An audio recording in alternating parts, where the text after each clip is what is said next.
সকলকে স্বাগত আজকের এই নতুন ভিডিওতে। আজকের ভিডিওতে আমরা মুঘল সাম্রাজ্যের যে আকবর আছে তার সম্পর্কে আমরা জানব। ঠিক আছে, মুঘল সম্রাট আকবরের প্রায় 4 থেকে 5টা ভিডিওর মধ্যে আমরা অন্তত 50-60টা ভিডিও সম্পর্কে জানব। প্রথম প্রশ্ন হলো, আকবর কত সালে সিংহাসন আরোহণ করেন, অর্থাৎ সিংহাসনে কত সালে তিনি বসেন? অপশান এ 1555, 1556 আর 1558। সাধারণত সিংহাসন আরোহণ করেন 1556 সালে। আর 1556 সালে একটি যুদ্ধ হয়েছিল, এই যুদ্ধর নাম কি অবশ্যই কমেন্ট বক্সে জানাও। পরবর্তী প্রশ্ন হলো, আকবরের জন্ম হয় কোথায়, অর্থাৎ আকবরের জন্ম কোন স্থানে হয়েছিল? আগ্রা, কাবুল, অমরকোট। আকবরের জন্ম হয় এক রাজপুত ঘরানায়, অর্থাৎ আকবরের পিতা ছিল বাবার হইল আবার, জ্বর বাবার হইল মানে হয়তো হুমায়ুন। ঠিক আছে, হুমায়ুন। এই যে হুমায়ুন, এই হুমায়ুন তখন শেরশাহ সূরির সঙ্গে যুদ্ধ করে ভারত পরিত্যাগ করে পারস্য দেশে চলে গেছিল। এবং সেই সময় আকবরের মাতা অর্থাৎ হুমায়ুনের পত্নী, যার নাম আমরা পরবর্তীতে জানব, ঠিক আছে, তিনি কোথায় ছিলেন?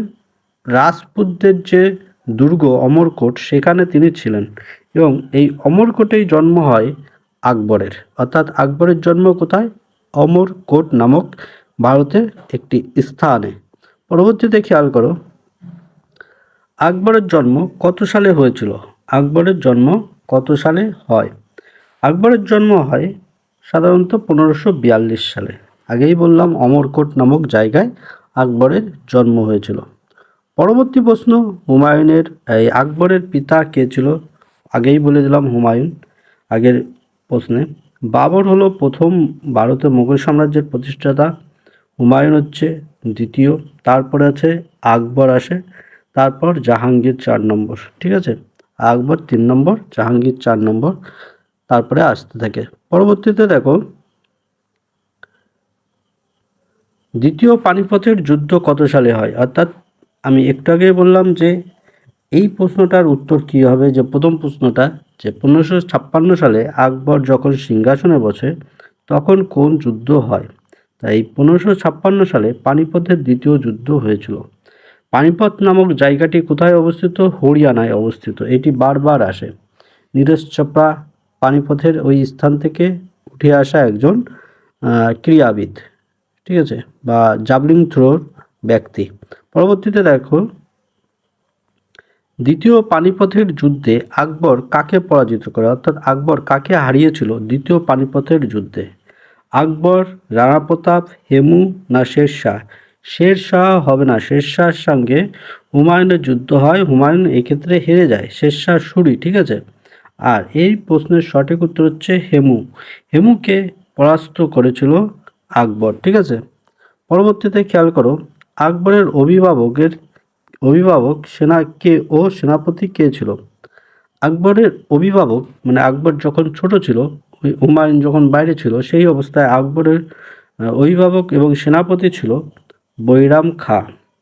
টোডারমল হচ্ছে সাধারণত অর্থনীতির সঙ্গে যুক্ত, এবং আবুল ফজল সাধারণত কবি বা রাইটার হিসেবে যুক্ত। ঠিক আছে, আর হাস্যরসিক একজন ছিল যার নাম বীরবল, সেটাও আসবে না পরে। দেখো, আকবর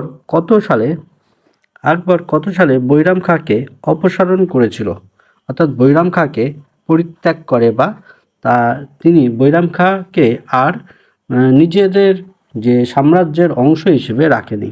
এটি সাধারণত 1560 সালে বৈরাম খাঁকে তিনি মুঘল সাম্রাজ্যের থেকে দূরে সরিয়ে দেন বা অপসারণ করেছিলেন।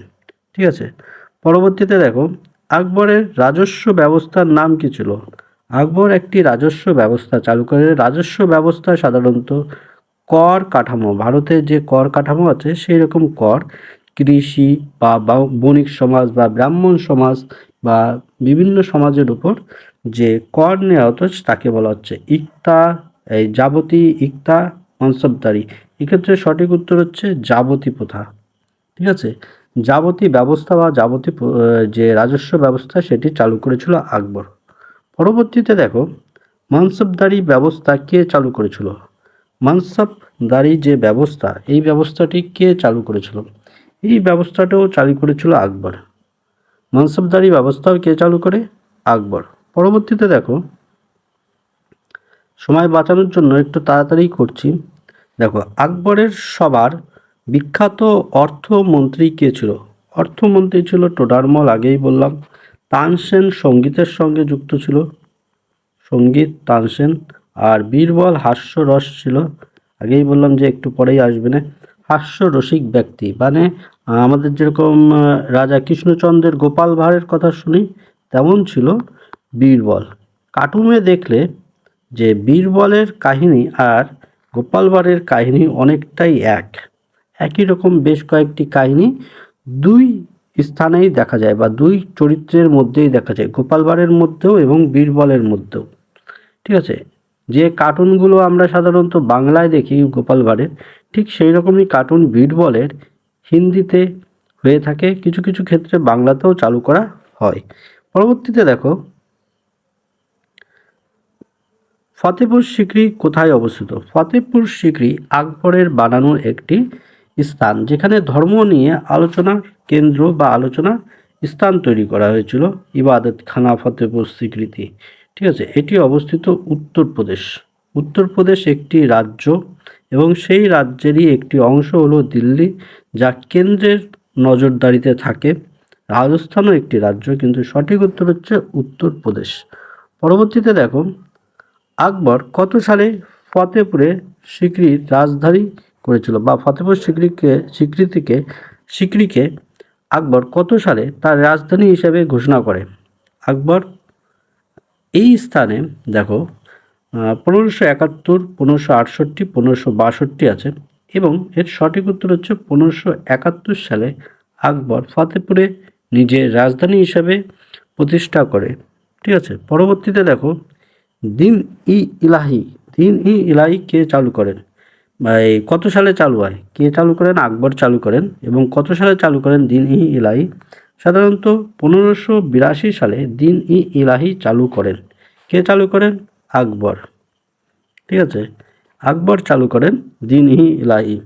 এবং এই যে দিন-ই-ইলাহি ছিল, এখানে সাধারণত ধর্মীয় নিয়ে আলোচনা করা হতো। ফতেপুর সিকরি সাধারণত তার রাজধানী, আর এই দিন-ই-ইলাহি পরবর্তীতে দেখো আরও জানবো আমরা আস্তে আস্তে, সময় বেশি নেব না। দিন-ই-ইলাহি ধর্মের প্রধান উদ্দেশ্য কী ছিল? দিন-ই-ইলাহি আলোচনা কক্ষ ছিল বা রাজধানী হিসেবে ফতেপুর সিকরি বানানো হয়। আর দিন-ই-ইলাহি যে ধর্ম, এই ধর্মটি আকবর প্রচার করেন বা চালু করেছিলেন। এই চালু করা ধর্মে বলা হয়ে থাকে বিভিন্ন ধর্ম, অর্থাৎ মুসলিম ধর্ম, তারপরে হিন্দু ধর্ম, বৌদ্ধ ধর্ম, এবং এই ধরনের সমস্ত ধর্ম, আরও যে সমস্ত ধর্ম আছে, জৈন ধর্ম, সমস্ত ধর্মের লোকেদের নিয়ে আলোচনা করা হতো। এবং সেখান থেকে জানা যায় ঈশ্বর কিন্তু সবই এক, অর্থাৎ সবাই কিন্তু ওই একই ঈশ্বরের প্রতি আকৃষ্ট বা ঈশ্বরের কাছে গিয়ে মনের দুঃখ কষ্ট জানান দেয়।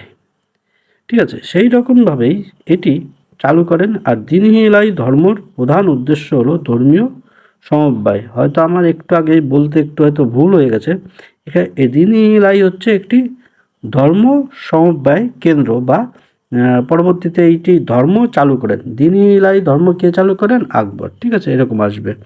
এছাড়াও আরও বেশ কয়েকটি প্রশ্ন আছে যা আমরা পরবর্তী ভিডিওয়ে জানবো। আকবরের নবরত্ন, আকবরের যে আকবরনামা গ্রন্থ কে রচনা করেন, আকবরের মার নাম কী ছিল, কী ছিল তার ছেলের নাম, এই সমস্ত বিভিন্ন প্রশ্ন পরবর্তীতে জানব। আজকে আমরা এই স্থানেই ভিডিওটি শেষ করছি, পরবর্তীতে আবার দেখা হবে।